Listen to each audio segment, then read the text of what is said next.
started here right off the bat and get into those common mistakes. All right, and it's three mistakes that I've seen most families make, specifically when it comes to college saving strategies.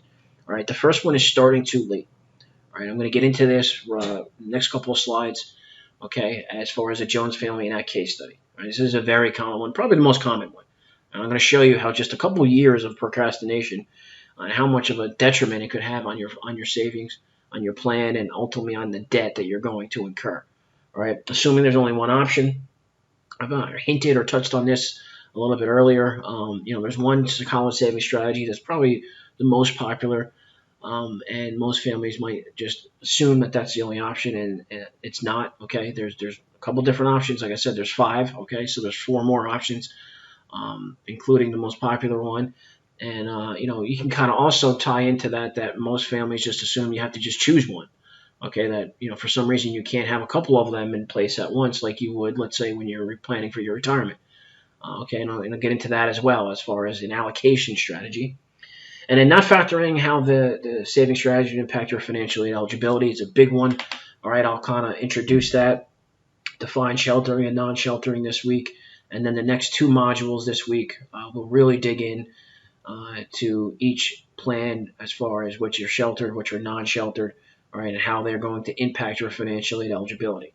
And again, whenever we're talking about anything with college funding or planning, you always have to factor in financial aid, not only just to the conversation and to know your out-of-pocket cost like we talked about last week, but also how your saving strategy, whichever strategy you choose is best for you and your family, how that will also impact your financial aid eligibility. Because any changes to financial aid eligibility obviously will ultimately change your out-of-pocket costs, which will change your goal that you're trying to get to. So that it's all moving parts that all tie together.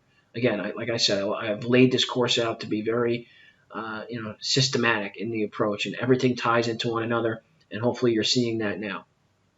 So let's move forward here in the case study. The old Jones family I talked about last week. Similar scenario here. They're looking at a 4-year cost of college. That's $35,000 a year. All right. In case study B here, they've saved the bare minimum. All right, that $200. And again, just for simplistic purposes, we're just saying that they put it away in the old sock drawer. All right, no return on that investment, and they did so for 15 years. All right, and that came out to $36,000. So out of that $36,000, they were able to pay for 1 year worth of college out of their savings. And for the remaining 3 years, they had to borrow at a 5% interest rate. All right, so after 4 years of school, most likely their son or daughter is walking away with a debt of, let's say, roughly around $110,000. All right. Now, let's say for whatever reason they procrastinated. All right, and they didn't start their college funding planning and doing the bare minimum. Okay, like we said, the $200 a month or $100, whatever. But again, you get the point. It could be any amount, but just they did something. They didn't do anything. They didn't do nothing. They did do something, but they delayed. They delayed by 5 years. They started with their son or daughter in this scenario was 8 and not 3 years old.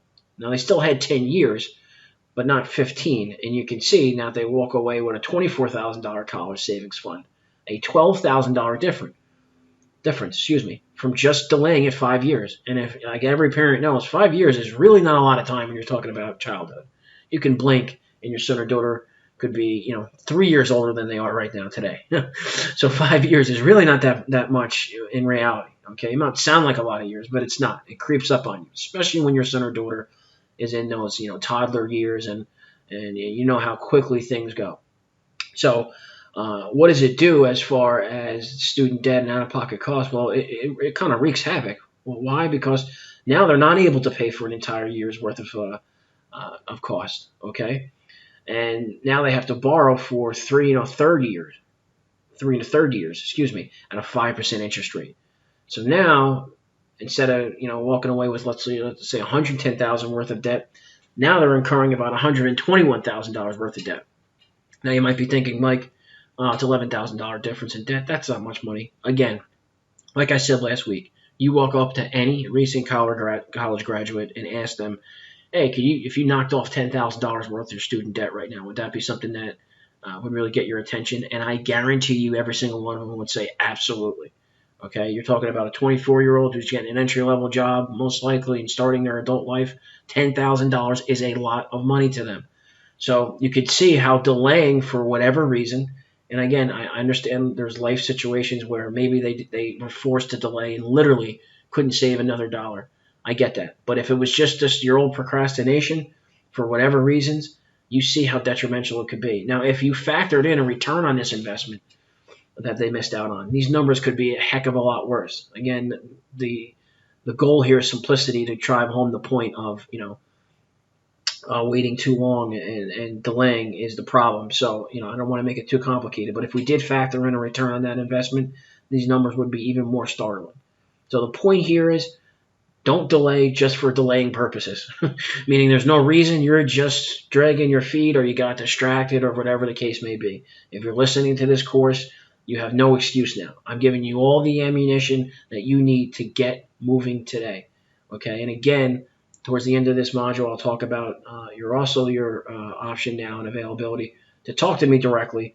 So you really have no excuse not to get started today. But this is just, again, a good kind of case study to show you how just 5 years worth of delaying and procrastination can really cause a major impact to your out-of-pocket costs and the debt ultimately that your family and most likely your children are going to incur.